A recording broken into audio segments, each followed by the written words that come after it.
நாங்கள் வந்து கொஞ்சம் சேஃப்டியாக வந்துட்டோம். என்னென்னா நாங்கள் கட்சி கொடியோ கட்சி துண்டோ இப்போ கட்சி துண்டு போட்டிருக்கோம். இதை கூட நாங்கள் வந்து பேக்கில் பதுங்கி வச்சு தான் எடுத்துகிட்டு வந்தோம். அப்படி ஒரு சூழ்நிலை இருக்குது. ஒரு ஜனநாயக நாட்டில் வந்து நம்ம வந்து ஒரு வர்றது கூட வந்து ஒரு ஆளுங்கட்சி வந்து இப்படி ஒரு அடக்குமுறை ஒரு அவங்க என்னென்னவோ பண்ணுறாங்க.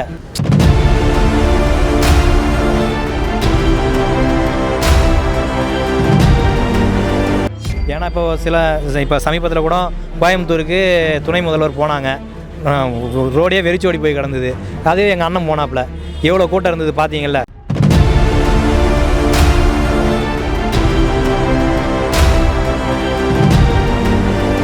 ஏதாவது தடுப்பு ஏதாவது பண்ணாங்களா இல்லை நீங்கள் ரொம்ப இலகுவாக வர மாதிரி இருந்ததுதானே? கண்டிப்பாக இல்லை இது ப்ராப்ளம் ஆல்ரெடி நேற்று நைட்டே எங்கள் மாவட்ட செயலாளர் வந்து வந்துட்டார்.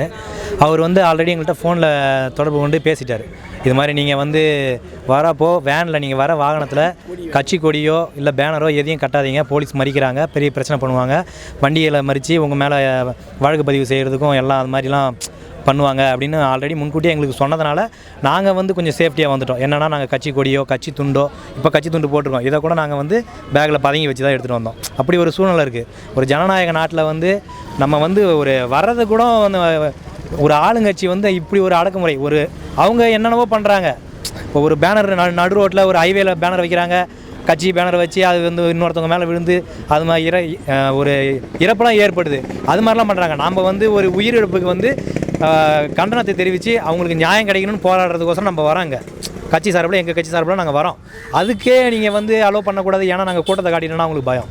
அந்த ஒரு பயத்தால் தான் அவங்க வந்து ஏன் இவங்க கூட்டத்தை காட்டிட்டா மக்களுக்கு வந்து உங்களை மாதிரி மீடியா சேனல்லாம் இருக்கீங்களா, நீங்கள் டெலிகாஸ்ட் பண்ணுறீங்களா, இவ்வளோ கூட்டம் கூடுது என்ன ஏது இவ்வளோ தூரம் கூடுதே, தமிழக வெற்றி கழகம் இப்போ ஆரம்பித்த கட்சி இவ்வளோ கூட்டம் கூடுது அப்படின்னு இப்போ மக்கள் பார்த்து தெரிஞ்சுக்குவாங்க. ஏன்னா இப்போ சமீபத்தில் கூட கோயம்புத்தூருக்கு துணை முதல்வர் போனாங்க. ரோடே வெறிச்சோடி போய் கிடந்தது. அதே எங்கள் அண்ணன் போனாப்புல எவ்வளோ கூட்டம் இருந்தது பார்த்தீங்கல்ல. அது மாதிரி கூட்டம் கூடுறத வந்து இவங்க தடுத்தாலாவது ஓட்டு குறையும் அப்படின்னு இவங்க ஒரு கற்பனையாக இவங்க நினச்சிட்டு இருக்காங்க. ஆனால் இதை தடுக்கிறதுக்கு நடக்கிற குற்ற சம்பவங்களை தடுத்தாவே நல்லதாக அவங்களுக்கு விழ வேண்டிய ஓட்டு, அதாவது ஆளுங்கட்சிக்கும் சரி இதற்கு முன்னாடி இருந்த எதிர்கட்சிக்கும் சரி, அவங்க வந்து நடக்கிற அநியாயங்களை எல்லாத்தையும் தட்டி கேட்டால் அவங்களுக்கு விழ வேண்டிய ஓட்டு அவங்களுக்கு விழும். அதை விட்டுட்டு இவங்க வந்து வளர்ந்து வர கட்சியை தடுக்கிறது, யாராவது நியாயம் கேட்க வந்தாங்கன்னா அவங்கள போட்டு அடிக்கிறது, இதெல்லாம் தேவையற்ற ஒரு செயல்ன்றதுனால இது வந்து அவங்களோட ஓட் பேங்கே வந்து சிதறதுக்கு வாய்ப்பு இருக்குது. இது வந்து அவங்க தெரிஞ்சிக்க மாட்டாங்க. ஒரு சீனியர் பொலிட்டிஷியனாக இருக்கப்போ இதெல்லாம் வந்து ஒரு தேவையில்லாத செயல்னு நினைக்கிறோம். வந்து அவங்கவுங்க போக்கில் அவங்கவுங்கள விட்டுறணும். ஒரு ஜனநாயக நாட்டில் அடக்குமுறையெல்லாம் இங்கெல்லாம் இன்னமும் வந்து பழைய காலத்துலேயே இருக்காங்க. இவங்களை அடித்தா இவங்களை மறிச்சா இவங்க இது பண்ணுறாங்க அப்படி இப்படின்னு.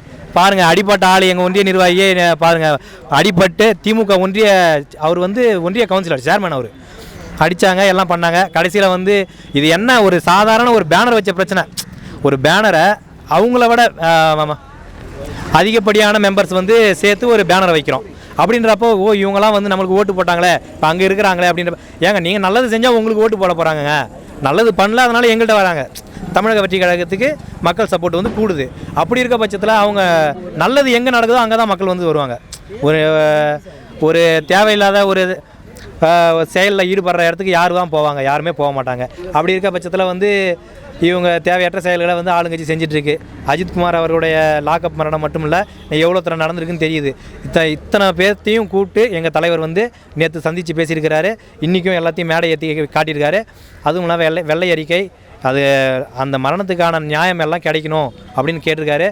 கண்டிப்பாக வந்து இது மட்டும் இல்லை, இது மாதிரி இன்னும் பல பாலியல் பிரச்சனைகள்லாம் நடந்திருக்கு. எல்லாத்துக்குமே சரி எங்கள் அண்ணன் வந்து இறங்கி போராடுவார். அவர் கூட நாங்களும் போராடுவோம். நன்றி.